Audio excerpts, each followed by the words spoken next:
Welcome back to Beer Geeks Beer Reviews. Today I got one that was just brought into one of my local stores, the Havana House, out here in Niles, Ohio.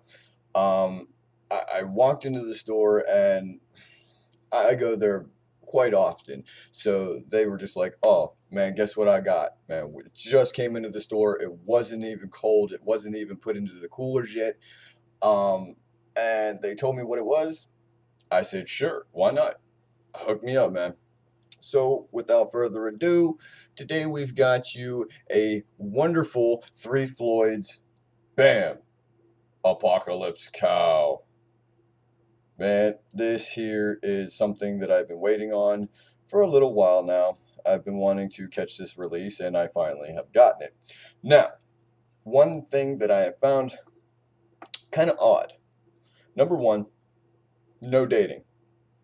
But if you can get a Three Floyds beer here in Ohio, you're going to want to drink it. You're going to want to taste it. You're not going to want to age it. Most of the beers that I've, have received or have gotten from, local places, this does not last long anywhere, especially here in Ohio. Now, most of the stuff that we've actually gotten in, excuse me, it is purely mostly hophead beers from them. Let's see, what have we gotten in? We've gotten in the Zombie Dust, we've gotten in the Blackheart, we've gotten in the Arctic Panzer Wolf, we've gotten in the Rye of the Tiger, we've gotten in Dreadnought, we've gotten in, with a further exception, we've gotten in the Behemoth, we've gotten in their Oktoberfest version. It's the um, Munster, I can't remember, the Munsterfest. We've gotten in the Brewed, which is like a farmhouse says or a farmhouse ale. We've gotten in. I know there's some other ones that have actually, made an appearance in Ohio, like Robert the Bruce. I don't know if Gumball Head has made a an appearance here, but now, bam, this is like I want to say the third or fourth time, maybe even just the third or second or third appearance of the Apocalypse Cow in bottles here in Ohio. Second that I know of, I missed out on the first. But without further ado, let's shut my mouth and get into this. See if I can find something real quick. Here we go.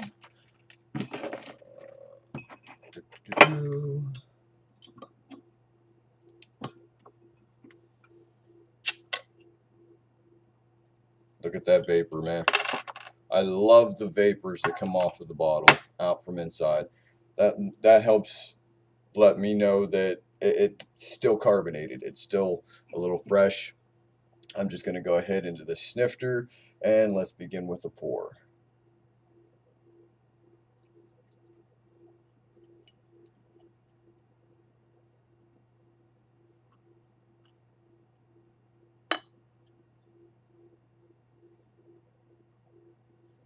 Look at that.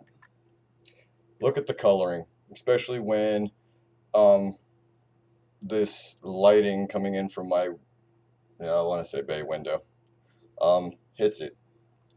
You will get a lot of, there we go. Let me wipe this glass off. There, look at that. That is a very, very, very beautiful beer.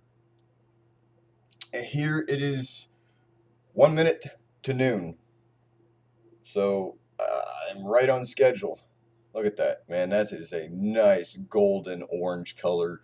Kind of reminds me of a, I don't know, pineapple, tangerine. Um, very, very beautiful, like sunrise orange. Look at that. I love that color.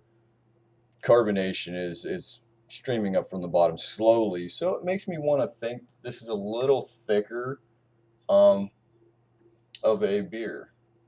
Naturally, I presume that it would be a little bit thicker if the bubbles are slowly moving up through it instead of like a more watery beer where they just stream up from the bottom and it's just like consistent big streams.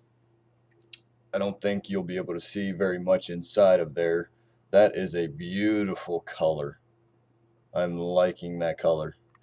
Um, it is, I don't want to say it's fully clear.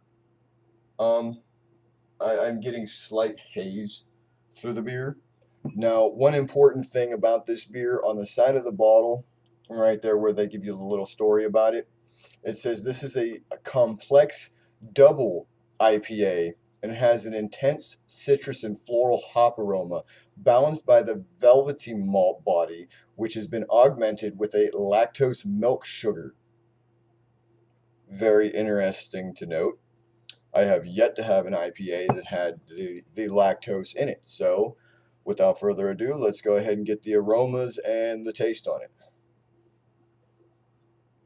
Right off the bat, it does give you a big citrus note. You do get a sweetness with it. Very earthy, very grassy,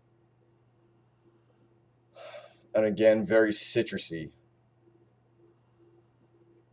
You do get a little hint of like a bready note or a biscuity note.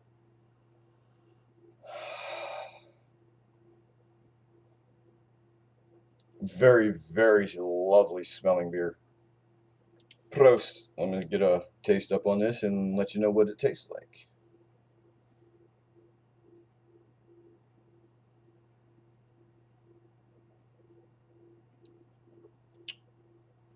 Wow. Very subtle. But the flavors are coming together very, very lovely. Um, very bitter at the very tip of the tongue and the very top of the palate. Um, I don't know what I get first, whether it's going to be, the hot punch and, ticks all across the tip of the tongue, but yet I get that sweetness that I'm presuming would come from a mix between, say, a two-row pale malt and maybe some caramel malt. Because I do get a little bit of a caramel taste to it, and it does feel like that it has that the pale malt added in for the lightness of the coloring and the caramel for the coloring and the hops and whatnot. But so far, man, right there, man, citrus, big citrus. I want to say like mango, pineapples, oranges, grapefruit, very, very citrusy.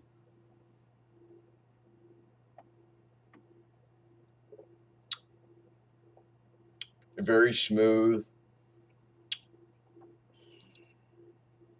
And when you drink, or excuse me, when I drink most double IPAs or some very, very resinous IPAs, I tend to get a big bitterness in the back end of my throat.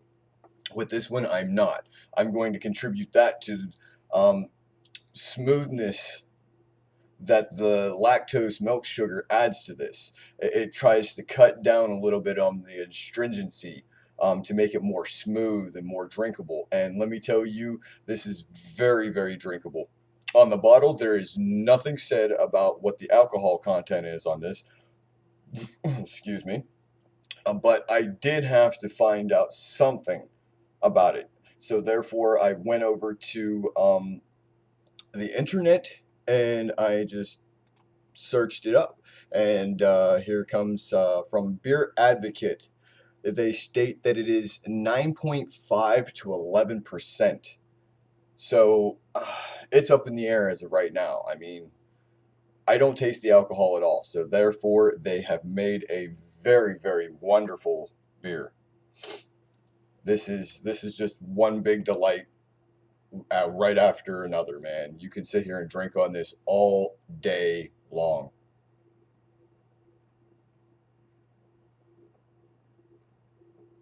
Oh, this is lovely.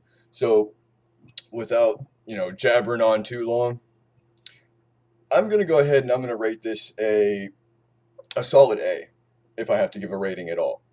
Man, Go out, seek it out, find it. The Apocalypse Cow from Three Floyds. If you've had this, let me know. If you haven't,